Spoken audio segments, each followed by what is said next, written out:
Dober dan želim, dobrodošli na novinarski konferenci po 121. seji Vlade Republike Slovenije. Glede na uro sklica tiskovne konference najbrž domnevate, da je bila zelo bogata seja. Nekatere temeljne stvari vam bomo predstavili danes. Najprej vabim ministra za zdravje Dorjana Marušiča, ki bi sicer z vami že včeraj tukaj, ampak danes ne bova več o tezah za zdravstveno reformo, ampak o točki, ki se uradno reče predlog za razvezo menjalne pogodbe med RS, Vlado RS in družbo Mabra Inženiring. Hvala, lepo pozdravljeni. Vlada Republike Slovenije se na današnji seji, redni seji seznanila z informacijo glede razlogov za razvezo menjalne pogodbe, ki je bila sklenjena 9. marca 2010. Ugotovila je, da je skladno s tretjim odstavkom 105. člena obligacijskega zakonika menjalna predpogodba z dne 9.3.2010 razvezana. Vlada je tudi sklenila, da mora o sklepu Vlade Republike Slovenije nasprotno stranko obvestiti ministrica za zdravje. Kot vam je znano oziroma sem uvodoma poudaril, gre za predpogodbo, ki je bila sklenjena 9. marca 2010. Gre za menjavo med tako imenovanimi Dunajskimi kristali in stavbo na IVZ-ju. V tej predpogodbi so bili v 3. členu določeni 4 pogoji, ki jih mora nasprotna stran izpolniti. Obvestil sem vas, da smo na vladi podprli moj predlog, da se imenuje komisija. V skladu s poročilom komisije sem 10. februarja pozval Mabro, naj mi posreduje podatke o tem, ali so izpolnjeni pogoji. No, iz zajetne dokumentacije, ki smo jo dobili, smo ugotovili, da niste izpolnili 2 pogoja, sicer da nepremičnina nima uporabnega dovoljenja za končno uporabo stolpičev in da so na nepremičnini upisani pravice tretjih oseb.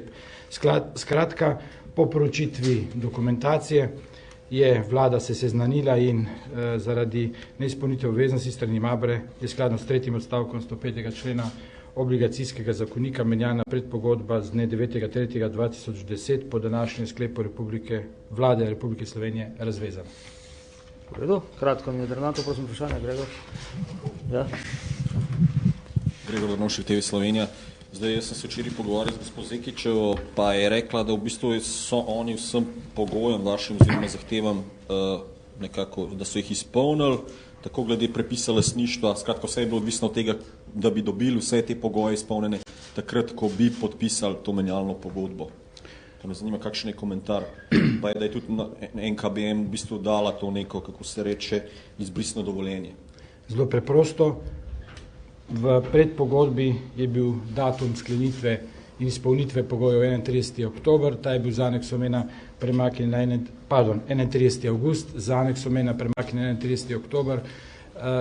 Strokovnjaki in pa sodelavci na ministrstvu so ugotovili, da v dopisu, ki ga je Mabra posredovala, ni izpolnjenih pogojev.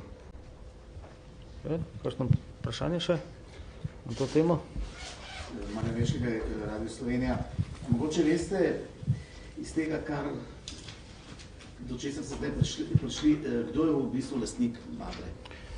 Vemo lichtensteinski nabiralnik, ampak če so oni, kot pravi, izpolnili tiste zahteve bank, če nimajo razen običajnih, recimo meni so rekli, da razen običajnih zadev, ki veljajo v teh nepremičninskih poslih, nimajo drugih obveznosti. Konkretno na vaše vprašanje, kdo je lastnik, je odgovor, ne vem. Ok, ja, Gregor, še. Kaj pa zdaj to pomeni za samo usodo IVZ-ja? V bistvu vemo, da je prostorska stiska na tej lokaciji pač res velika. Kaj to zdaj pomeni za samo IVZ oziroma inštitucije, ki tam delujejo oziroma na 5 lokacijah še zraven?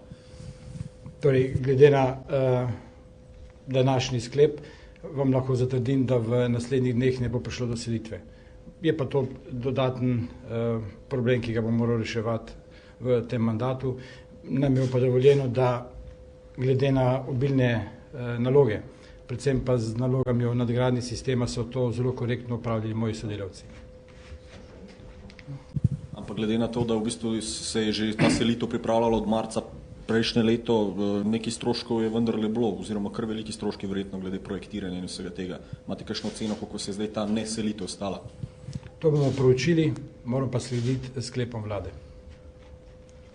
Hvala. Hvala, minister. Nasvidenje. Zdaj pa vabim ministra za finance Francija Križaniča, ki je imel danes najbolj delovni dan na seji vlade, ampak se bomo osredotočili na predstavitev predlogov zakonov, ki sodijo v ta sklop reševanja plačilne nediscipline, več zakonov, ki jih bo sicer minister jutri na posebni tiskovni konferenci predstavil na ministrstvu, danes pa samo tako v grobem. Minister, izvoli. Hvala lepa. Torej, res je, jutri imamo 12:30 tiskovno konferenco na ministrstvu. Tam bodo tudi vsi glavni avtorji zakonov. Naneslo je, da je danes vlada sprejela cel zakonodajni paket z našega področja dela in ga pošilja v parlament. Nekaj je takih zakonov, s katerimi želimo zelo hitro ukrepati zlasti na dveh področjih. Prvo je spopad s plačilno nedisciplino. Tu smo sprejeli predloga dveh zakonov. Prvi je dopolnitev zakona o davku na dodano vrednost, kjer uvajamo dejansko vezavo upravičenja do odbitka DDV-ja za tiste, ki so svoj dolg z tega naslova tudi poplačali. Se pravi, končni prodajalec neke dobrine bo lahko odbil DDV po svojih stroških, če je dobavitelju terjatev dobavitelja oziroma svoj dolg do dobavitelja tudi poplačal. V obratnem primeru se mu bo davčna obveznost nazaj vzpostavila, kolikor bo dobavitelj protestiral, da ni dobil poravnanega zneska. Mi pričakujemo, da bo to zelo močan ukrep, ki bo pomagal sanirati plačilno nedisciplino in vzpostavil večji red na tem področju. Drugi je predlog zakona o preprečevanju zamud pri plačilih.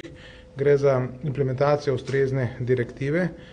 Tu uvajamo dva ukrepa. Eden je predpisani 60-dnevni plačilni rok, ki se sicer v privatnih razmerjah šteje, da se ga lahko pisno podaljša, ampak samo na način, ki kaže, da ne gre za nepošteno razmerje. V tem primeru, če bo šlo za nepošteno razmerje, bo oškodovana stranka lahko protestirala in sledile bodo sankcije, tudi postopek za prekrške. Pri javnih organih je rok še naprej omejen na 30 dni in je eksplicitno ga ni mogoče podaljševati. Obenem uvajamo obvezen multilateralni pobod, izvajal ga bo v prehodnem obdobju AIPES, kasneje bo pa izveden postopek javnega naročila in v tekmi bo izbran najbolj ugoden ponudnik za ta postopek. Pričakujemo, da bo kar nekaj terjatev medsebojnih v sedanji likvidnostni situaciji pobotanih, tako da bo gospodarstvo razbremenjeno tega bremena, ki se je nabralo kot neke vrste snežna kepa. Potem smo v tej zvezi sprejeli še zakon o spremembah in dopolnitvah zakona o javnem naročanju.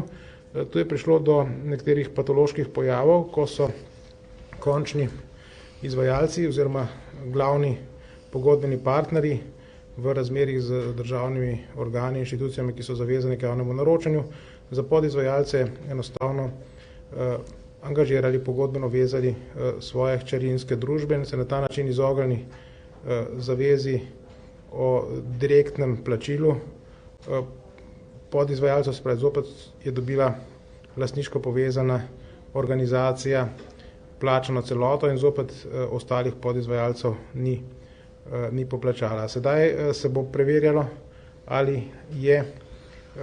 obstaja lastniška povezava oziroma kakršnakoli povezava v skladu s principom, ki so opredeljeni po ZGD-ju, tudi koncernske družbe, lastniško povezane družbe, drugače odvisne družbe, in ukolikor obstaja, potem se bo štel za podizvajalca naslednji izvajalec. To lastniško povezavo bo tudi potrebno razkriti v javnem naročilu, seveda prostovoljno, v obratnem primeru pa dana inštitucija ne bo nastopala oziroma konkurirala za to javno naročilo.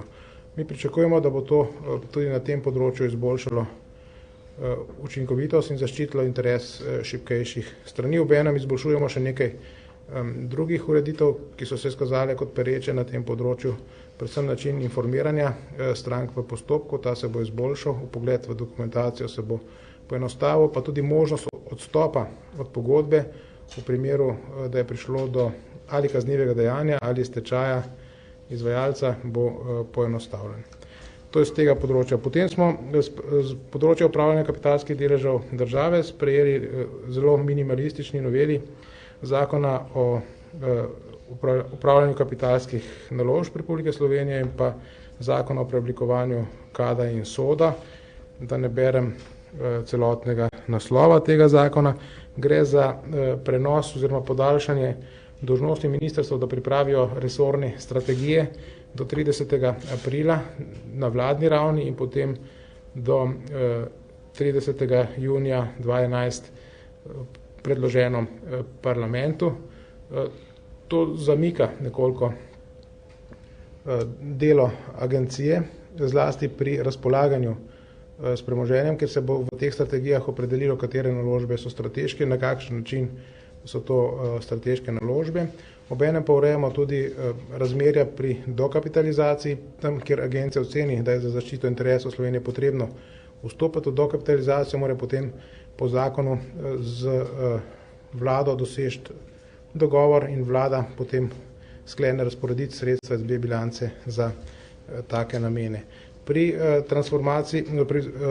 noveli zakona o transformaciji KAD-a in SOD-a smo predvsem zaostrili prevzemno zakonodajo. V originalnem zakonu je bila prevzemna zakonodaja za tisti del, kjer KAD in SOD prenašata upravičenja do upravljanja in do odločanja v nadzornih svetih na agencijo, izločen iz prevzemne zakonodaje na precej širok način, tako da zdaj ožjemo samo v zvezi z odločanjem na teh nadzornih svetih, se pravi, da ne more v tem primeru prihajati do nekih prevzemnih aktivnosti. Končno smo na vladi sprejeli in poslali v parlament tudi predlog zakona o preglednosti finančnih odnosov in ločenem evidentiranju različnih dejavnosti.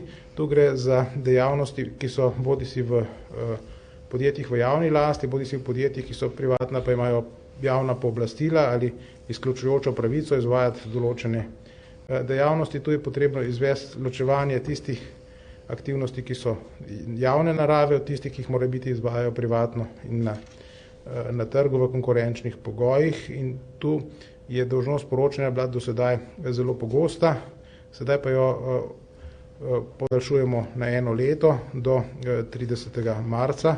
Obenem pa mora biti iz bilanc povsem jasno razvidno, da gre za ločene bilance, izvajanje javne funkcije in izvajanje privatne aktivnosti, da ne gre za prelivanje in ne gre za državno pomoč. To je en od zakonov, ki jih vpeljujemo na zahtevo računskega sodišča. Bilo je preverjeno z njim in tudi v zakonodajnem postopku bomo še izvajali ustrezne komunikacije na tem področju. Toliko o zakonodajni aktivnosti. Da bo vprašanja. Milenković, Svetna Gonala. Zanimam ti trije, ta prvi sklop zakonov, ki ste jih sprejeli na gospodarski zbornici, namreč nasprotujejo čisto vsake od te rešitve, tako veljavitev zakonskega roka, ki pravi, da bi morali pač za izvršbe poskrbeti, da bi se izvajale pri DDV-ju, da pač en ne bo mogel uveljavljati, drugi pa pač ga bo že plačal, pa tudi ne bo imel nič od tega, pač pravi, da bo šlo predvsem za proračun, večstranskemu pobotu nasprotujejo, pač zakaj ni nekega skladnosti tukaj? Torej, mi smo odprti za razpravo, razprava teče še ves parlamentarni postopek. Nekaj pripomb je bilo upoštevanih, predvsem ta 60-dnevni rok je zaenkrat postavljen na enak način, kot ga terja kot minimum direktiva. Se pravi, mora biti dogovor pisen, mora biti transparenten, se pravi preverljiv in ne sme iti za zlorabo. Iz tega pisnega razmerja med dobaviteljem in naročnikom, ki je pričakuje se močnejša stran v tem primeru, mora slediti, da je zadeva poštena, transparentna, naprimer, da ni za enega dobavitelja domačega slabša kot za kakšne tuje in podobno. Ne. Tako da tu smo dejansko šli v nasproti tudi predlogom gospodarske zbornice. Pri multilateralnem pobotu bomo videli njegov učinek, pričakovati pa je, da bo znaten in da bo vplival tudi na ugodnejši položaj večjega gospodarstva. Posledično, ker bo manj zadolženo, potem tudi na boljšo kapitalsko ustreznost, lažji dostop do kreditnih trgov. Oni pravijo čisto, da pač na mestu zakonsko, čisto zelo jasni so bili zelo strogi, da zakonsko določiti pač nek najdaljši pač plačilni rok, ni smiselno, da država morala poskrbeti, da bi se zakon o izvršbi recimo pač uveljavljal, da bi bolj hitro potekle izvršbe. Torej, tu smo kar nekaj novel uvedli pri zakonu o izvršbi, spremenili smo tudi naravo menice, tako da je postala sedaj učinkovitejša, vsaj za izvršbo na tistem premoženju, ki je likvidno v bankah.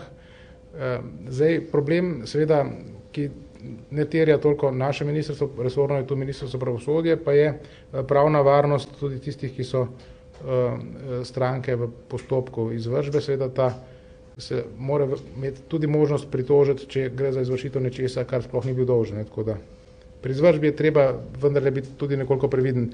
Zdaj, mi bomo seveda poskušali še naprej izboljševati ta zakon in ga čim bolj učinkoviti obliki potem tudi sprovajati. Vesna?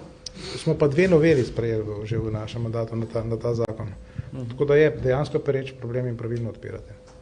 Vesna Zadravec, Televizija Slovenija. Jaz bi imela, verjetno se seznanjeni, nekateri davčni svetovalci so že večkrat opozorili, da gre pri tej noveli zakona o DDV-ju pravzaprav za neskladje z Evropsko unijo. Smo edini v Evropski uniji, ki imamo tako ureditev oziroma tak predlog in da kršimo pravni red, da se bomo znašli pred Evropskim sodiščem. Pa me najprej to zanima. Torej, mi smo to zelo skrbno proučili. Po naši oceni ne gre za kršenje, dejansko ne gre za uvajanje principa DDV-ja glede na plačilni tok, ampak gre za DDV glede na nastanek obveznosti. In dejansko je pravica do odbitka nastane, vendar se pa potem povrne kot kazen v primeru, da podjetje oziroma zavezanec ne poravna svojih dolgov po repro verigi, za kar gre. Seveda, zakaj smo mi tu najbolj zaostrili? Zato, ker je pri nas pač nekoliko večji problem te narave. Je zadeva nova tudi za Evropsko unijo, ta direktiva je nova, bomo videli, kako jo bodo drugot uvajali. Vsaj pri 60-dnevnem roku pa smo sledili intencam direktive, nismo dodatno zaostrovali, ravno zato, ker pričakujemo, da bo ta določba pri DDV-ju dovolj stimulirala gospodarstvo, da bo se držalo rokov in tudi sklepalo posle, ki jih bo potem lahko izvedlo. Zbornica davčnih svetovalcev je tudi predlagala, da pravzaprav vi po 60 dneh ta davek vrnete nazaj, ker zdaj v končni fazi bo država zadržala davek, ki ni njen. Ga ne bo nikomor dala, ga bo obdržala, se bo koristila država na ta račun. Ne, država bo že vrnila, mi zdaj pripravljamo, tu pa se lahko dodatno pohvalim, mi zdaj končujemo projekt modernizacije informacijske osnove davčne uprave, ki bo omogočil še bistveno hitrejše vračanje DDV-ja in tudi realizacijo vseh razmerij, ki bodo nastajale v zvezi s spodbujanjem plačilne discipline. Mi imamo za cilj skrajšati to do 5 dni. Smo že precej skrajšali na 21 dni in to v informacijskem sistemu, ki temelji na MS-DOS-u. Če veste, kaj to je, če ne, pejte v Bistro pogledati v Tehnični muzej Slovenije. A ne.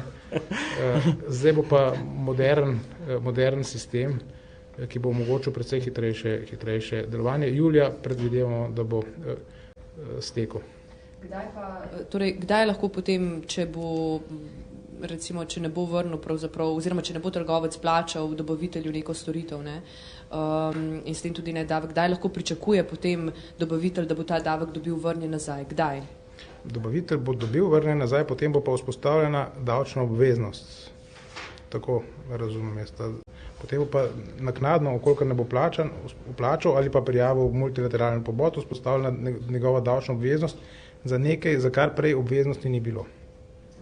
Se pravi, on bo moral tisto, kar je dobil, vrniti nazaj, če sploh ne bi plačal. Ampak mi pričakujemo, da bo vendarle potem dejansko takih razmerij precej manj. To je namen. Namen ni množično izvajati tovrstne ukrepe, ampak je namen, da se bo plačilna disciplina vzpostavila in da bo postala neke vrste vrednota. Še, ja. Tle bojo neke globe predvidene, ali pač kako boste to sankcionirali? Pri 60-dnevnem roku ne, bodo. Pri tem DDV. Ne, to pa ni globa. Globa je že kar to, da se ti nazaj davčno obvezi, to je že velika globa. Ne? Vem. Ja. Da se nazaj vzpostavi. Zdaj pa seveda boste pa potem hitreje rešili in bo vprašanje obresti potem. Pri javnih naročilih pač v bistvu izpostavljajo gospodarstvo, da je ena ključnih vzrokov za plačilno nedisciplino so prav javna naročila, kjer je tudi država pač s tem, ki je oddajala javna naročila tudi po dampinških cenah. V bistvu je bil prav cena glavni kriterij in so se prijavila tudi podjetja, ki so ponudila toliko nizko ceno, da je bilo že v štartu jasno, da je noter uračunano to, da ne bojo plačevali pod izvajalcem. A se bo tle kaj spremenilo? Torej, po zakonu mora naročnik preveriti, ali je izvajalec sposoben izvajati ali daje tudi realno ceno. Mi poznamo primere, kjer sta bili naročeni kar 2 študiji, ki sta pokazali, da izvajalec je sposoben, no pa se je pa kasneje izkazalo, da ni sposoben bil. Tako da bo držalo. Tega je nekaj bilo. Ne. Naročnik je seveda pričakoval, da bo dobil zelo ugodno in poceni storitev, sedaj pa ta ni izvedena. Kar danes delamo, že sedaj je v zakonu, da bi naročnik mogel preveriti, ne. Zdaj, kar na novo uvajamo, je pa olajšujemo odstop od pogodbe, če izvajalec ni sposoben izvesti. V redu, še mogoče zadnje vprašanje, sicer pa minister jutri, ne? Okay, jutri pa daljše. V redu, daljše. Hvala lepa. Sam eno oceno, obrtniki pač grozijo, da ne bojo plačevali davko obrtna zbornica, v bistvu davko prispevko, da bodo dvigali denar. Koliko bi se to poznalo pač blagajni državni, če bi se res odločili nekaj plačevati? Ja, jaz vendarle pričakujem, da bo prevladala treznost in ves čas smo v kontaktih, mi smo odprti za pogajanja z vsemi partnerji, tako z delojemalci kot delodajalci, in kar se da njihovih iniciativ upoštevamo, seveda pa treba upoštevati pač tudi različne druge interese, naprimer zbornico, ki zastopa večje gospodarstvo in obrtno zbornico, ki manjše. V redu, hvala lepa. Zdaj pa vabim še predsednika vlade Boruta Pahorja, ki bo povzel nekatere širše strateške razprave z današnje seje vlade in odgovoril na druga vprašanja tekoča, ki vas zanimajo. Dobar dan, gospe in gospodje. Danes sem vladi predlagal, da po moji presoji in ob sodelovanju kolegic in kolegov v vladi ustanovimo posebno ad hoc skupino, ki se bo skupaj z menoj pripravila na zasedanje Evropskega sveta konec marca letošnjega leta. Vse razprave, ki ste jih slišali z tega odra in drugih nastopov z moje strani o tako imenovani nemško-francoski lokomotivi v Evropski uniji, zdaj dobivajo svojo obličnost. Zdaj govorim kot predsednik slovenske vlade, to zlasti v primeru povzetka tujih medijev, in kot član Evropskega sveta, ne pa v imenu Evropskega sveta, in govorim moje osebno stališče. Moja domneva je, da ni izključeno, da bi tako imenovano nemško-francoski predlog za pakt za konkurenčnost postal tudi formalno predmet obravnave na srečanju predsednikov vlad in držav konec marca tega leta. Danes sem svojemu kabinetu dejal, da je to lahko za Slovenijo prelomna odločitev. Ne samo v tem mandatu, ampak z dolgoročnejšimi posledicami. Zato bi rad odšel na to zasedanje pripravljen. To skupino bomo ustanovili in se, kot rečeno, posvetovali o tem, kakšni so naši pogledi na pakt za konkurenčnost, na tako imenovani nemško-francoski predlog, ki pravzaprav v bistvu uvaja Evropo več hitrosti. Gre za pakt, ki ne bi se mu pridružile tiste države, ki, kot piše, na podlagi konkretnih obvez bolj ambiciozno in bolj zavezujoče izpolnjujejo obveznosti kot tiste ki so že sprejete na ravni 27 držav. Kot veste, je tukaj predlaganih 6 točk. Prav mogoče je, da se bo do konca marca ta dokument seveda pomembno spreminjal in upam, da tudi ob slovenskem sodelovanju pri tem. Kaj predlaga ta program za boljšo konkurenčnost? Ukinitev indeksacije plač, sporazum o medsebojnem priznavanju poklicnih kvalifikacij in izobrazbe za boljšo mobilnost delavcev v Evropi, kreiranje skupne ocene za osnovo davka na dobiček podjetij, pokojninsko reformo, alarmni mehanizem za dolg in nacionalni krizni mehanizem za banke. Moje mnenje je vedno bilo, ves čas mandata, zdaj v finalu, verjetno, to je moja domneva, ena najpomembnejših odločitev, ki zadeva našo strateško orientacijo v prihodnje, pa postaja realna, da se mora Slovenija vedno vrteti znotraj skupine najbolj ambicioznih držav. Seveda se postavlja vprašanje, ali smo sposobni izpolniti te kriterije. Zato bi vas rad obvestil, da je danes vlada obravnavala in sprejela 2 dokumenta, ki sta v tem smislu zelo pomembna in nam bosta pomembno pomagala pri pripravi na to zasedanje. Sprejeli smo sklep o pripravi dokumenta strategije razvoja Slovenije za obdobje 2013-2020 in sprejeli smo pregled stanja in ukrepe za izboljšanje konkurenčnosti slovenskega gospodarstva. Ker bo v ponedeljek ta 2 dokumenta podrobneje predstavil minister za razvoj, magister Gaspari, mi dovolite, da zdaj ne grem v podrobnosti tega dokumenta, ki je približno 40 strani dolg. Pripravljen pa je bil z vedenjem, da se v Evropi dogaja nekaj, kar bo terjalo našo odločitev. Kot veste, sem bil jeseni lani sklical vodje strank in poslanskih skupin, ter jih opozoril, da začenjamo z predlogom, ki je bil prav tako francosko-nemški predlog, za sankcije tistih držav, ki ne bodo izpolnjevale dogovorjenih benchmarkov, tudi morebiten odvzem glasovalnih pravic, ker bi zahtevalo spremembo Lizbonske pogodbe. To je bil zame tudi kot poznavalca, ne samo politika, znak, da se začenjajo odvijati v Evropi, zlasti tudi v euroconi, procesi, na katere mora biti Slovenija pripravljena. In dovolim si reči, da bomo marca letos pripravljeni na odgovor, ali in pod katerimi pogoji bo Slovenija pristopila k paktu za konkurenčnost. Moja naloga je, da koordiniram in usmerjam delo vlade tako, da bo Slovenija zaveze iz tega pakta tudi sposobna uveljaviti. To bi pomenilo, da ostajamo in okrepimo svoje mesto v skupini najbolj dinamičnih držav v Evropi, ki za voljo skupnih zavez in zavezništva znotraj pakta uspešneje nastopajo skupaj in vsaka posebej v tekmovalnem boju v globalni ekonomiji. Pokazalo se bo, da gre za eno pomembnejših odločitev in ker je take vrste, sem se poleg tega, da ustanovim posebno ad hoc skupino na ravni vlade odločil, da pred odhodom v Bruselj povabim na sestanek tudi predstavnike opozicije.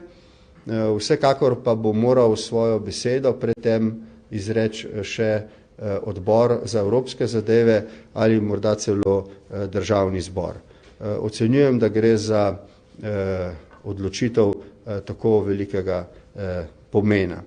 Slovenija se torej, kot rečeno, vse od jeseni lani, ko smo zaslutili, da se v Evropi nekaj dogaja, da vseh 27 držav nima enakih problemov in priložnosti za okrevanje, da bodo tiste, ki so bolj ambiciozne, krenile naprej, da ne bodo šle za hitrostjo najslabšega vagona, ampak bodo kot lokomotiva povlekle naprej in seboj seveda vozile tiste, ki lahko sledijo vsaj v ključnih benchmarkih njihovim ambicioznim ciljem.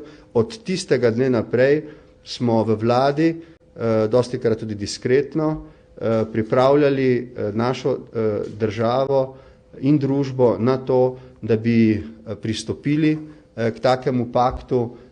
Takrat se je morda to šele slutilo, kasneje se je izkazalo, da je torej to dobilo obličnost pakta za konkurenčnost, če in ko se bo tudi formalno pojavil.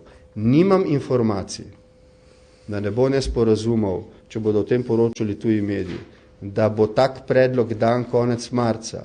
Govorim o konkludentnih dejanjih, ki jih imam kot predsednik vlade možnost opazovati med svojimi kolegi in si dovolim ugibati, da se to utegne zgoditi. Če in kolikor se bo to zgodilo, mora Slovenija imeti jasno stališče, kaj je zanjo pomembno, kaj je zanjo nujno, kaj zanjo ni sprejemljivo, se izpogajati tako, da bi bil zanjo, to je moj cilj, pakt sprejemljiv in ga, ko bo, če bo dan tudi v formalno proceduro, sprejeti kot svojega. S tem pa prevzeti nase visoke in ambiciozne obveznosti, ki sem jih malo prej naštel.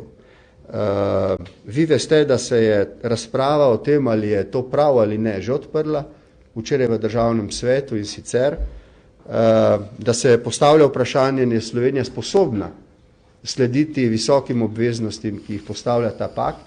No, gospe in gospodje, dostikrat sem vam dejal, da se mora Slovenija zavedati, da živi v nekem okolju, da je del tega okolja, mi smo člani eurocone, tudi znotraj eurocone nastajajo razlike, kaj šele razlike znotraj Evropske unije, čeprav seveda gre za skupnost, ki ima tudi svoj enoten pravni red. Očitno je, da, kot rečeno, vse države niso sposobne enako hitro okrevati in si niso ali zaradi politične volje ali zaradi bom rekel, objektivnih dejstev ne morejo privoščiti enako hitrega okrevanja. Kje bo Slovenija v tem procesu? Moja odgovornost od prvega dne tega mandata je bila, da ukolikor nismo, pridemo, zdaj smo v skupino tistih držav, ki jim gre to najbolje od rok, čeprav to zahteva veliko dela, veliko odrekanja, vendar tudi veliko večje možnosti za blaginjo naših ljudi, kratkoročno, srednjeročno in dolgoročno, kar je seveda eden od ciljev slovenske politike. Kot rečeno, s tem zaključujem, v ponedeljek, ker gre za posebej pomembno temo, bo minister magister Gaspari slovenski javnosti predstavil dokument, kjer dajemo 6 ukrepov za izboljšanje konkurenčnosti na področju zaposlovanja, zmanjšanje ovir za zaposlovanje in odpuščanje, modernizacijo socialnega dialoga, aktivno politiko zaposlovanja, zaposlitvene možnosti za starejše in vlaganje v ljudi, deregulacija poklicev, lažji pritok kadrov iz tujine, pripoznavanje diplom, učinkovitost visokega šolstva pri plačilni disciplini, preprečevanje zamud pri plačilih, odbitek iz naslova DDV-ja, zaščita podizvajalcev v javnih naročilih. Nekaj od tega je bilo danes že sprejeto in je minister za finance to tudi povedal. Naprej, učinkovito financiranje podjetij in spodbujanje razvojnih naložb, pri tem bomo šli v podpoglavjih v prestrukturiranje podjetij, dokapitalizacijo bank, obdavčitev bank in hranilnic za zagotavljanje dolgoročnejših virov financiranja podjetij, zagon delovanja razvojne platforme, o tem sem vas že obvestil, podpora razvojnim naložbam podjetjem. Naslednji, 5. cilj je oziroma ukrep je upravljanje, gre za posodobitev upravljanja s kapitalskimi naložbami v skladu z dognanji in izkušnjami, ki jih imamo z agencijo doslej. In tudi danes je bil v tem smislu sprejet eden od sklepov, oziroma ena od novel, pri čemer je bil sprejet sklep, da se do jeseni pripravi temeljita inventura delovanja agencije, ki jo jaz štejem kljub vsem pomanjkljivostim za pomemben napredek v upravljanju z kapitalskimi naložbami države. In kot šesti ukrep so seveda administrativni postopki, ki so za nas problem, pridobivanje soglasja za umeščanje v prostor, vpis lastništva nepremičnine v zemljiško knjigo, uvedba davčnih blagajn, poenostavitev plačevanja davkov, učinkovitejše delovanje sodišč v gospodarskih zadevah in zagotovitev ustreznejšega podpornega okolja za hitrejše črpanje evropskih sredstev. Torej 40 strani dolg dokument z konkretnimi nalogami, ki so pred nami. Prav tako smo danes sprejeli sklep o začetku priprav dokumenta Strategija razvoja Slovenije 2013-2020. Razumel sem iz razprave, da v tem trenutku, ko sem tudi sam opozoril, da po mojem mnenju vlada danes v mednarodni skupnosti manjša predvidljivost razvoja dogodkov, kot je to veljalo morda za desetletja nazaj, moramo biti hkrati vizionarski in praktični. Vizionarski v tem smislu, da imamo jasne cilje, ki si jih kot družba zastavimo in kot država, ter hkrati pragmatične ukrepe za to, da te cilje dosegamo. Pričemer, kot sem prej povedal, ne smemo nikoli pozabiti, da mi sodimo v neko okolje, in nismo otok, ampak sodimo v okolje evro skupine in Evropske unije, kar zelo pomembno določa tudi naše obnašanje. In spremembe v tem neposrednem okolju, katerega član smo, vpliva tudi na naše cilje in ambicije. Toliko za uvod. Kot boste videli v marcu, bo to še zelo pomembna tema, kot rečeno. Želel bi si tudi posvetovan z visokimi predstavniki opozicije.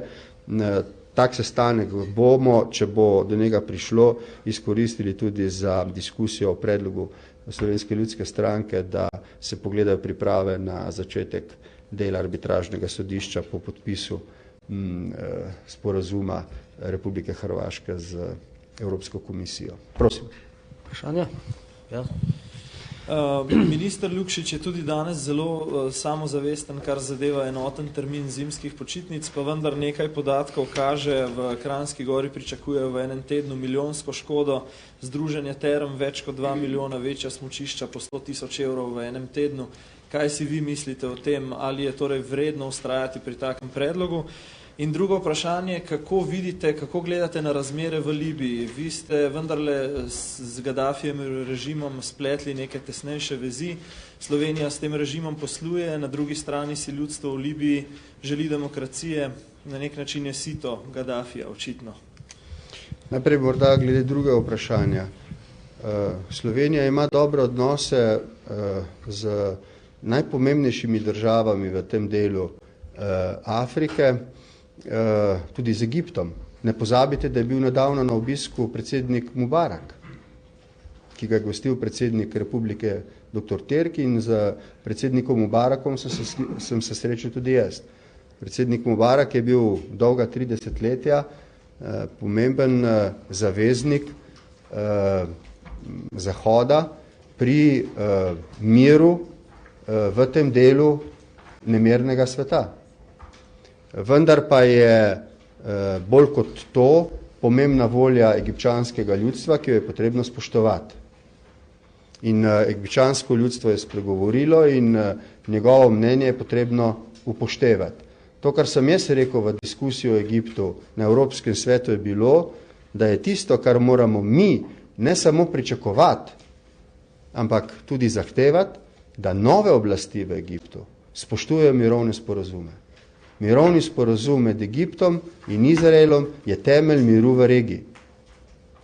Kar se tiče protestov v drugih državah v tej regiji, ki so bili sproženi z Tunizijo, in kot vidite, v Libiji so bili omejeni na Bengazi zaenkrat, vidite jih v Iranu, je treba prepustiti demokratičnim silam, da same avtonomno odločajo o perspektivi njihove države, v primeru avtokratskega in avtoritarnega ukrepanja z nasiljem, pa tako ravnanje oblasti obsoditi. Jaz sem bil glede tega na Evropskem svetu zelo jasen. In Slovenija tukaj nima nobenih dvomov glede tega, kaj se nam zdi prav in kaj ne. Čeprav je verjetno do neke mere mednarodno skupnost to, kar se danes dogaja v deželah Magreba, pričakovano v zalivskih državah, nek način vse skupaj presenetilo. Vendar pa je razdelitev dobrin prišla do take stopnje nepravičnosti, da je bilo verjetno pričakovati, da bodo režimi, ki so dolga desetletja vladali in so postali popolnoma gluhonemi za občutke ljudi, prej ali slej seveda naleteli tudi na upor. Doslej tak upor ni rodil spremembe na oblasti, zdaj pa se kaže, da ti upori dosegajo svoje namene. Rad bi izrazil upanje in pričakovanje, da bodo ljudje, ki so šli na ulice zato, da bi dosegli več demokracije, da bi nova oblast izpolnila njihova pričakovanja glede zaposlovanja, glede socialne varnosti, tudi uslišani. Zaenkrat v Egiptu vlada vojska. Ima težko nalogo, da zagotovi prehodno obdobje za vzpostavitev demokratične oblasti. Seveda, kot del demokratičnega sveta si Slovenija želi, da bi ti procesi tudi stekli. Vendar moram povedati še eno stvar, ki sem jo rekel tudi na Evropskem svetu in v pogovoru s svojimi kolegi. In tukaj se mora zahodni svet nehati sprenevedati in mora imeti neko principielno stališče. Jaz vem, da je zunanja politika vedno kombinacija načel in pragmatičnih korakov. Vendar v tem ravnovesju med načeli in pragmatičnimi koraki ne smemo nikoli iti ne pri enem, ne pri drugem do nesorazmernih skrajnosti. O čem govorim? Glejte, v Palestini je mednarodna skupnost zahtevala demokratične volitve. Potem je zmagal Hamas. In mednarodna skupnost Hamasa ni priznala kot legitimne oblasti. To zame ni sprejemljiva politika. Mi ne moremo zahtevati, da v Egiptu zmagajo tisti, ki jih imamo za dobre, če bojo pa zmagali slabi, pa bomo obsodili odločitev egipčanskega ljudstva. To ne pride v poštev, to sem rekel. Imamo pravico, da se izrečemo, ne da bi to pomenilo vmešavanje v njihove notranje zadeve, glede demokratičnih vrednot. In demokracije kot ne sicer popolnega, ampak zaenkrat najbolj domišljenega modela vplivanja ljudi na njihovo prihodnost, na sedanjost in prihodnost. Vendar moramo potem njihovo voljo tudi spoštovati. In to zadeva Egipt in vse druge države. Tudi tisto, ki ste jo vi omenil. Vaše prvo vprašanje je zadevalo zimske počitnice. Minister Lukšič bo na mojo pobudo pripravil oceno te njegove odločitve, osebno pa mislim, da bo vlada drugo leto sprejela odločitev, da se vrne k praksi, ki je bila. To je moja domneva. Sam hip tam že prej. Ja. Vice, jaz imam vprašanje, kakšno je stališče vlade oziroma ali je vlada obravnavala morda tudi pobudo za uveljavitev zaščitne klavzule, ki naj omeji nakup nepremičnin strani tujcev v obmejnem pasu z Italijo, oziroma kakšno je vaše osebno stališče o tej temi?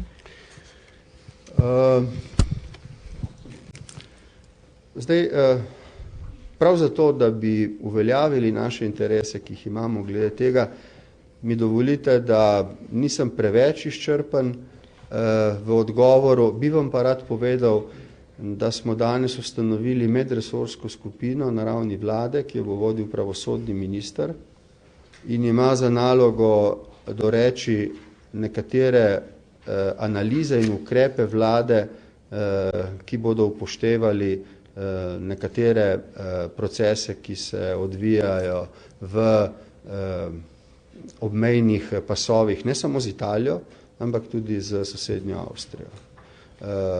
Tukaj gre za člen pristopne pogodbe, mislim, da gre za 37. člen, mogo bi pogledati, 34. člen. O podrobnostih vas bomo obvestili, ko bomo menili, da je tako prav. Zaenkrat pa mi prosim razumite, da je tako ravnanje v korist Slovenije. Ampak, kot rečeno, daleč stran od ravnodušnosti, glede tega, kar se dogaja, vedoč, da obstajajo 4 svoboščine, na katerih je utemeljena Evropska unija, zavedajoč se nekaterih obrambnih mehanizmov, ki jih ima država in radi bi pogledali, kateri so, če so, in jih implementirali, da bi zaščitili naše interese. 37. Pri čemer velja načelo vzajemnosti vedno. Ne? To je vse, kar bi želel reči. Minister Zalar je pooblaščen, da daje podrobnejše odgovore na to vprašanje. Važno je, da ljudje vejo, da vlada ni ravnodušna, da se s tem ukvarja, vendar moramo to delati, dovolite mi, da rečem, previdno in pametno, če želimo doseči to, kar je naš interes. Razumete? Marko Milenković, Svetna kanala. Danes ste omenil, vlada pripravlja novo strategijo, 2 obsežna dokumenta, ne? Predstavil bo sicer minister Gaspari, čeprav je prav on tisti, ki pravi, da v bistvu nima smisla strategij pripravljati, da jih imamo že ogromno in da ima država problem pri implementaciji teh strategij. To je bil tudi en od očitkov včeraj v državnem svetu, ne? Ko so pravili, da ni videti neke strategije med raznimi ukrepi vlade, ki jih izvaja. Pa me zanima vaš komentar. Mislim, da postaja prav nasprotno vse bolj jasno, kaj je smisel odločitev, ki jih sprejema vlada v tem mandatu. Jaz včeraj v državnem svetu, pa tudi danes, ne bi želel ponoviti nekaterih pomembnih uspehov, ki jih je vlada dosegla v zadnjih 2 letih. Dejstvo, da imamo to možnost, da razpravljamo o možnosti, da bi pristopili k paktu za konkurenčnost, vam pa daje vedeti, da je Slovenija v tem času okrevala dovolj, da lahko kot po moje ena bolj redkih držav novih članic razmišlja o tem, da bi k takemu paktu pristopila. Hočem reči, da se je Slovenija osredotočila na urejanje odnosov s sosedi in s tem umirila nekatere napetosti, ki bi lahko iz političnih prerasla tudi v varnostne, se osredotočila na gospodarsko in socialno krizo, pazila na to, da šibkejši sloji niso nosili pri tem nesorazmerno velikih bremen, zato je sicer najprej v prvih 2 letih povečala socialne izdatke, to da v istem hipu že lani z izhodno strategijo, letos pa z strategijo konkurenčnosti utrjuje steber konkurenčnosti, kar je pravzaprav v bistvu cilj, vizija slovenske politike in upam tudi večine slovenske družbe, da iz krize izidemo bolj konkurenčni in bolj socialno povezani. Jaz mislim, da je ta reformna politika, jaz bi zdaj to že lahko brez skromnosti dejal, začela dobivati neko širše razumevanje med ljudmi. Ne pravim, da je s tem dobila tudi nekritično podporo, vendar vsak dan jasneje postaja, da odločitve, ki jih sprejema vlada in vsaj na prvi pogled niso atraktivne, so pomembne, če hočemo dosegati te precej visoke cilje. To je država znotraj vlade, ne, že tle, prav minister, tako kot ste zdaj razlaga tudi minister Križanič, nasprotno minister Gaspari pravi, že včeraj, ko ste govorili o dolgu in primanjkljaju, da imamo problem v strukturi, ne s to, da smo se zadolžili, ampak kaj s tem naredimo, ne, oni ne ena druga skupina ekonomistov. In tle imamo problem, ne. Sigurno. Z reformami imamo tudi problem, ki je vprašanje, kjera bo šla sploh skozi, če bomo sploh uspeli v katero od teh velikih reform speljati. No, že do zdaj smo speljali nekaj zakonskih projektov, za katere se je zdelo, da ne bodo nikoli pod streho.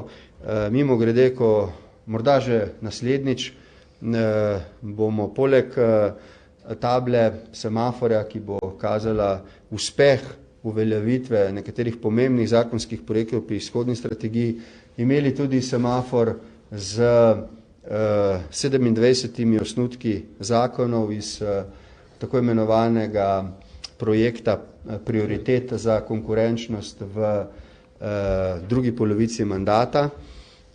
Tako kot sem rekel včeraj državnemu svetu, nihče ne dvomi, da je vlada zaradi tega, ker ljudje z večjo mero opreznosti, pazljivosti, pa tudi nezaupljivosti v potrebnost sprememb ali v pravilno naravo sprememb gledajo na vlado, da vlada zaradi tega omahuje pri svoji odločnosti, da namerava reformno politiko nadaljevati. Nadaljevali jo bomo, uporabili izkušnje, ki smo jih dobili zadnjih 2 let, to da še enkrat vam povem, zato sem s tem tudi začel, če in kolikor bo konec marca v evropski politiki padla odločitev o Evropi večjih hitrosti, zdaj tudi v zelo formalnem smislu, z paktom konkurenčnosti si želim, da bi bilo to besedilo take narave, da bi lahko Slovenija k temu paktu pristopila.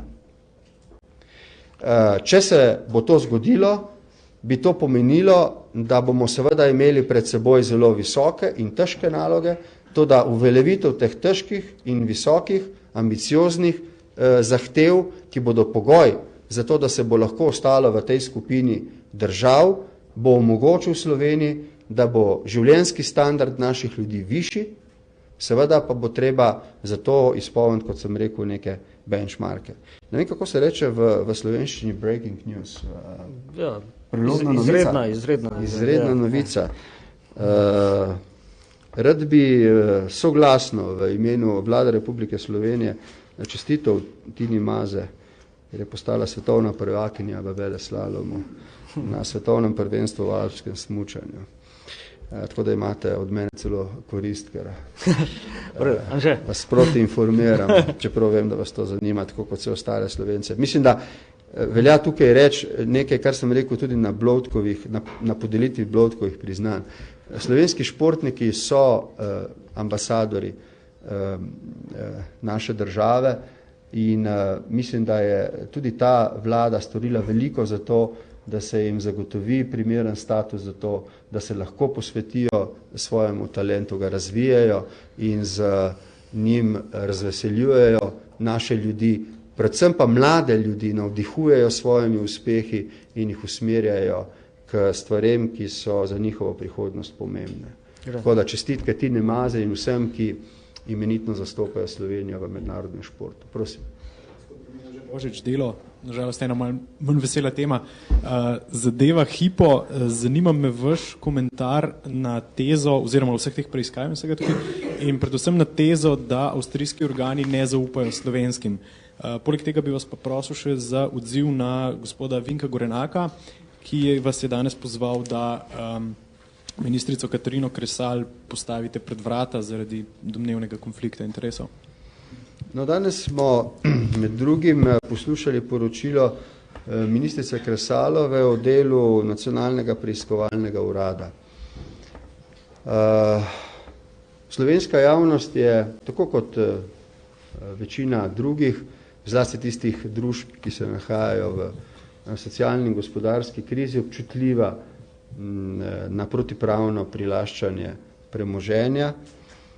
Tudi zato, da bi lažje in uspešneje preganjali organiziran in gospodarski kriminal, smo v tem mandatu ustanovili Nacionalni preiskovalni urad, popularno mu rečejo slovenski FBI. V letu 2010 je Nacionalni preiskovalni urad preiskoval skupno 17 kompleksnih zadev. V 23 primerih so bile na pristojna državna tožilstva podane kazenske ovadbe zoper 73 osumljencev. Podali so 11 pobud za začasno zavarovanje protipravne premoženjske koristi. Sodišča pa s sklepom začasno zavarovala za 5,3 milijona evrov protipravno premoženjske pridobljene koristi, za 11,5 milijonov evra pa se tožilstva še niso odločila. Morate razumeti, da so delo začeli v začetku lanskega leta s 25 preiskovalci in 3 vodji preiskave. V letošnjem letu načrtujemo, da bomo kadrovsko dokončno izpopolnili strukturo Nacionalnega preiskovalnega urada, kar bo pomenilo 70 preiskovalcev in 7 vodij preiskav. Prioritete, ki jih ima Nacionalni preiskovalni urad, je odvzem protipravne premoženjske koristi storilcem kaznivih dejanj, prav tako odkrivanje in preiskovanje najzahtevnejših oblik, predvsem gospodarskega in javnofinančnega kriminala. Ocena, ki jo je dala ministrica Kresalova, Nacionalni preiskovalni urad je postavljen šele 1 leto, rezultati dela pa so dobri, bodo izvedeni v skladu z načrtnimi ukrepi in jaz sem izrekel Nacionalnemu preiskovalnemu delu pohvalo. Bilo je popolnoma jasno rečeno, da ima seveda vlada pravico odločati smernico kriminalitetne politike, ne ukvarja pa se z nobenim posebnim primerom. Ne dvomim v nepristranskost Nacionalnega preiskovalnega urada in drugih institucij, ki se ukvarjajo z pregonom kaznivih dejanj, tudi v primeru, ki ga vi navajate, in te morajo nepristransko opraviti svoje delo. Ko in kolikor informacij bomo dobili, bomo lažje presojali upravičeno zahtev, ki jih omenjate. Vredo? Hvala. Gospod premijer, omenili ste sestanek z opozicijo pred marčevskim vrhom. Pa me zanima, kaj dejansko pričakujete od tega sestanka z opozicijo, glede na dejstvo, da ti sestanki ponavadi niso bili uspešni, ostali ste vsak na svojem bregu. Bi prihodnost Slovenije, vprašanje prihodnosti Slovenije lahko poenotilo koalicijo in opozicijo? Vi ste na koncu vprašanja že dali odgovor, ki bi ga sam želel slišati. Ja, želim si, da bi Slovenija kot družba prepoznala potrebo po nekem temeljnem nacionalnem soglasju, kje smo in kam želimo iti v prihodnje, katere so temeljne vrednote, na katerih želimo zgraditi našo družbo, kaj smo za to pripravljeni žrtvovati in kako bomo to storili, da te žrtve ne bodo na ramenih ljudi, ki so tako ali drugače deprivilegirani, socialno šibki ali manj vplivni in močni v družbi. Moj odgovor na to vprašanje je, da Slovenija potencial za to, da skupaj z najzahtevnejšimi in najbolj dinamičnimi ekonomijami in družbami v Evropi skupaj napreduje, seveda pa to od nje, ne nazadnje smo mlada država, stara 20 let, stori seveda celo vrsto strukturnih premikov, ki so bili morda zanemarjeni v 20 letih, ko je bilo tudi zaradi drugih stvari potrebno imeti pred očmi druge prioritete. No, prioriteta te vlade je, kot sem rekel večkrat, močno utrditi stebre konkurenčnosti in socialne povezanosti, se vpet v prvi vlak evropskega razvoja in to bi si želel je nacionalno soglasje, ki ga tako ali drugače slovenska politika izreče in se zanj zavzame. Pred nami bodo težke odločitve, ne pričakujem, da bo opozicija podprla vladne rešitve, čeprav ne morem seveda in nočem skriti hvaležnosti, da je Slovenska ljudska stranka podprla pokojninsko reformo in mislim, da se ji bo to politično obrestovalo. Pokojninska reforma je ena od 6 benchmarkov. Pokojninska reforma je danes eno izmed temeljnih vprašanj, o katerem diskutiramo na neformalnih obedih, na kosilih ali večerih ob svetu. Španija je sprejela pokojninsko reformo, ki kot starostno upokojitev določa 67 let. So države, ki razmišljajo o tem, da bi sicer fakultativno imele upokojitveno starost pri 72 letih. Za določene poklice, kjer seveda lahko spričo demografskih sprememb Gre za profesorje, raziskovalce, zdravnike in tako naprej. Ti lahko seveda, če tako želijo, svojo delovno dobo tudi podaljšajo. Mimogrede, v Sloveniji imate nekaj zelo uglednih ljudi, ki so že presegli starost 70 let, opravljajo svoje delo naprej, so zelo ugledni in zdaj imam v mislih enega od v svetu najbolj priznanih zdravnikov. Če bi moral izbirati, kdo naj, če bi smel ali moral izbirati, kdo naj opravi tako zahtevno operacijo, kot so operacije, ki jih opravlja gospod, ki je star 72 let, bi izbral njega kljub njegovi starosti. Prav zaradi izkušenj in izjemnega znanja, ki ga ima. Tako da, vidite, stvari se spreminjajo. In mi moramo samo vedeti, da so te spremembe zdaj zelo hitro in zelo globoke. Tako da upam, vedno se mi je zdelo, da Slovenci, kakorkoli že smo malenkostni, to je nekako naša značajska lastnost. Smo hkrati velikopotezni, ko gre zares za velike reči. Doslej smo vedno bili in smo se znašli na pravi strani sedanjosti in prihodnosti. In upam, da bo tako tudi pri pokojninski reformi, pri zdravstveni reformi, pri reformi trga dela, pri ukrepih za večjo konkurenčnost, tudi zato, ker je vlada toliko investirala in bo še v socialno povezanost. Torej, zato imam nekaj upanja, da bi, tako kot je prvi sestanek, jaz ga ne bi podcenjeval, ne zamešajte sestanka z arhivi, kjer smo ostali na različnih bregovih. Na sestanku, kjer smo tudi ob navzočnosti predsednika republike diskutirali to, kar sem jaz takrat ocenil kot verjeten proces sprememb znotraj Evropske unije. Takrat je to vplivalo na poglede verjetno marsikoga, kako hitro je potrebno sprejemati ukrepe za to, da ne bi zamudili tega vlaka. In enako si želim, da bi to storili v marcu, ko in če se bomo sestali. Jaz bom prav gotovo v februarju in marcu, to sem rekel tudi ministru, drugim ministrom, ministricam, zelo obremenjen, vendar pa vam moram reči, da kolikor je to delo, ki ga opravljam težko, je tudi lepo, ker je ustvarjalno in ker mi nudi priložnost, da skupaj z drugimi ljudmi, pravzaprav na vrhuncu moje ustvarjalnosti osebno, lahko dam z enimi premišljenimi, preudarnimi odločitvami en nov zagon slovenski družbi. Morda se to danes ne kaže tako. Toda mislim, da prej ali slej to delo mora obroditi sadove, ker je opravljeno v dobri veri in v skupno dobro naših ljudi. In sem prepričan, da tako ali drugače naše delo ne bo za manj. Še dve vprašanje, predsednik, kratko. Ja, še Vera. Samo na kratko. Vera, prosim. Gospod Prvi, imam eno vprašanje za kolega, ki pripravlja večerno oddajo in sicer zanima me, ali ste dobili apel evropskega poslanca Iva Vajgla, da naj vlada prepreči nadaljevanje nezakonitega ribolova v vodah Zahodne Sahare, če ste ga ali ste ga obravnavali oziroma kdaj ga boste in kakšno odločitev lahko pričakujemo? Nisem prepričan, da mi boste to verjeli, ampak ravno kar me čaka moj svetovalec v pisarni s tem pismom. Tako da ga bom zdaj obravnaval, ja. In se bom tudi odločil, kako in kaj naprej. Kolikor je to v moje pristojnosti.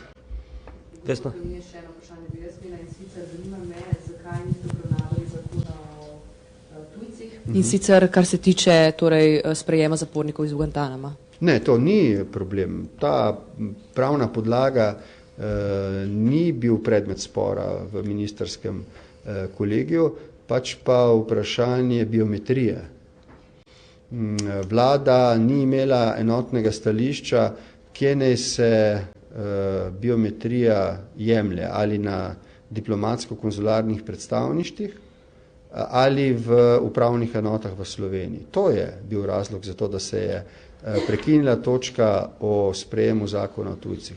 Medtem ko je pravna podlaga, ki bo sprejeta, primerljiva z drugimi ureditvami v Evropski uniji in ničemer ne odstopa od siceršnje prakse drugih držav, odločitev pa bo sprejeta, ko bo zakon pod streho v državnem zboru. Lahko samo še zelo na hitro glede boja proti gospodarskemu kriminalu. Kako ocenjujete ta hip moč verige, policija, tožilstvo, sodstvo? Kdo se vam morda v tej verigi zdi ta hip najšibkejši člen? Jaz mislim, da, in to ne bi rad, da izveni kot neka diplomatska izjava, da se vse institucije trudijo po svojih najboljših močeh. Seveda pa kot predsednik vlade ne morem biti imun nad dejstvom, da ima tožilstvo, kot mi je v pismu zapisala generalna državna tožilka gospa Brezigar, tako diametralno nasprotno konceptualno stališče glede novele zakona o državnem tožilstvu, kot ga ima pravosodni minister Aleš Zalar. Rad bi, da se ta fundamentalna konceptualna vprašanja razčistijo in če je le mogoče, najdejo tudi pametne kompromisne rešitve, ki bodo stvari peljale naprej v smeri, ki si jo vsi želimo. Tako bi bila ta veriga, kot bi rekli, brez šibkega člena. Ker moč verige je v najšibkejšem členu. In si ne želim, da bi katerakoli od teh institucij predstavljala šibek člen. Tako da morate razumeti, da smo prvič med 6 prioritet dali pregon gospodarskega organiziranega kriminala, da sodijo v to poglavje, da sodi sprejem 4 zakonov, med njimi tudi zakon o državnem tožilstvu. In kot pravim, tukaj je prišlo do diametralno nasprotnega stališča med ministrom in generalno državno tožilko in z ministrom se pogovarjala, koliko, če ima smisel vnovičen napor za odpravo tega temeljnega nesoglasja, kaj je prav in kaj narobe, da res ne bi imeli šibkega člena v tej verigi. Okay. Hvala, predsednik. Hvala. Jaz bi pa predno se razidemo samo še en sklep, rad vas opozoril, ko ste brali sklepe vlade, ker minister Svetlik, ki je imel druge obveznosti, se nam ni mogel pridružiti. Danes je vlada sprejela sklep v zvezi z reševanjem socialne stiske delavcev, za kar je Ministrstvo za finance iz rezerve namenilo 300 000 evrov, ki jih bo na podlagi posebne pogodbe nakazala humanitarnim organizacijam, ki izpolnjujejo posebne pogoje in te bodo potem v sodelovanju s pristojnimi centri za socialno delo lahko zagotovile prejemek posameznim delavcem v materialni stiski, to velja za delavce STT in Vegrada. Toliko za danes, hvala lepa in se vidimo naslednji teden.